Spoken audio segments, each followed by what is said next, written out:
everyone. Thank you so much for tuning in to Callie's in the Kitchen. I have here the lotus flower tray mold from Pouring Your Heart Out. I am going to attempt a bloom, 3D bloom today. I mixed up Nic Pro, 70 grams of A, 70 grams of B, and I let it sit till it got to 36 degrees. So now I am going to, I probably did too much. So what I'm going to do while that goes to the center, I'll put 20 grams aside, or 25 grams aside maybe, for my two colors, and I'll be right back. All right, so in my first cup, I'm going to put 2.5 drops of Castincraft. Excuse me. Sorry. A little tickle in there, my nose there. And then just a tad bit there. So that's 2.5 drops in 25 grams. I'm going to stir it up really, really well. Then in here, I'm going to use my favorite Just Resin pigment paste, Pistachio green. Oh, it's just actually just pistachio. Look at that beautiful color. So I'm going to stir it over here so that I don't put any in my mold. Like that. Then I'm just going to take about that much, and let's see if I'm going to need more into this 25 grams. I don't want it too thick, but I don't want it too thin either. So actually that looks like it's getting a little richer, so I'm going to change spoons. Because if I kept using that, yeah, this is I think a little too much already, so we shall see how it works out. Now I do have a little bit left in my cup, so I'm going to sort of dilute it because I don't want that green to be too overpowering as far as a paste is concerned. So let me stir this up, get my 2 piping bags ready, and I will probably do it to some music, and you can see as much or as little as you like of the drawing of the petals. I'm going to try a little different way in a sense. You'll see. Usually I do lines in between. I'm actually going to try and leave it to see what it looks like without. Sound good? Okie doke. I'll be right back.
All right, time for the background. So that bloom looks like it formed. I am using some very fine glitter from Hobby Lobby. No, not Hobby Lobby, sorry, the dollar store. And it's kind of a goldish color. And I thought I'd use that as sort of hopefully a contrast. So I'm mixing that up in some resin. And I mixed up a total of 100 grams for this back coat. And then you'll see me placing it sort of at the edge as best as I can. I just kind of want it only at the edge because I know it's going to flow in anyway.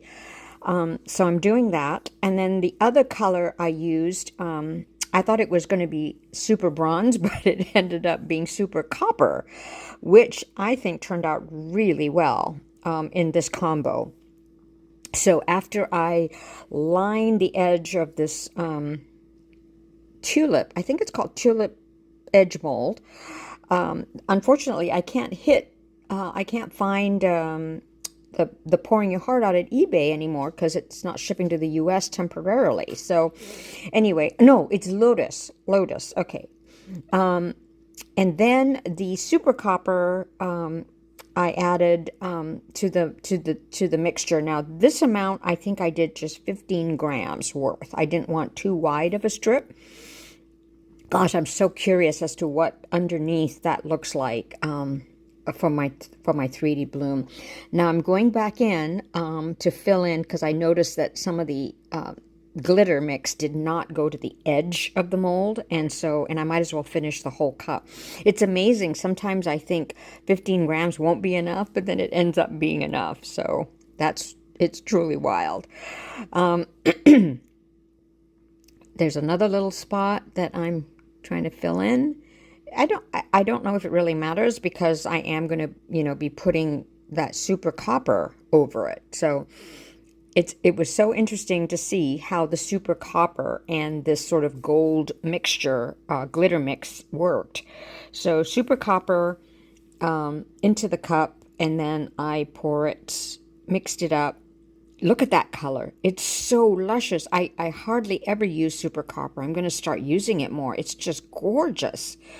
So now I'm placing it close to those little sections there. And then I'll use my stick to move it around and fill up the mold. Look at those colors. They kind of go together, gold and super copper. Who'd have thought? But that's me with my color choices. So I'll fill it up, and then I'll let it sit for a little bit, and then I'll heat gun just to make sure, it just loosens up any bubbles. And this one I used, I used JDiction 4-hour. I had some left over, and I've really got to find an inexpensive resin that I can use as my background, because you're not doing a bloom or a technique. So an inexpensive resin would be really good to find to just use as a background. All right, I will see you soon for the unmolding.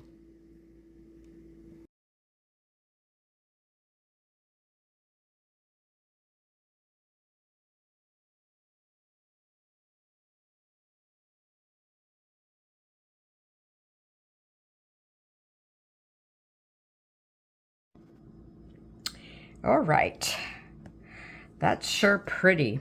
And I said bronze, but it's actually copper. It wasn't super bronze, it's super copper. Let's see how this turned out. Hope it worked. Oh, ooh. Ooh. Ooh. Oh my goodness. Okay. I need a different colored background. This is making it hard to see. Hold on 1 minute. Okay, maybe the white background's better, but oh wow. Excuse me. Very sparkly. I like it. The only thing I'm thinking is that I can't quite see the definition of the petals, but that swirl turned out pretty, and so did these, and the side petals and kind of gave me a bonus of like, I didn't put another color in here, and the background gave me a bonus of like a, is it called a stamen in the center? Oh, that's different. Oh my goodness. Oh, wow. I love kind of the fan look of this center in here. Oh, and the gold from the pistachio mixed in with the gold background. Really interesting. All right, I like it. I hope you do too. Let me know what you think. And of course, I hope I'll catch you next time.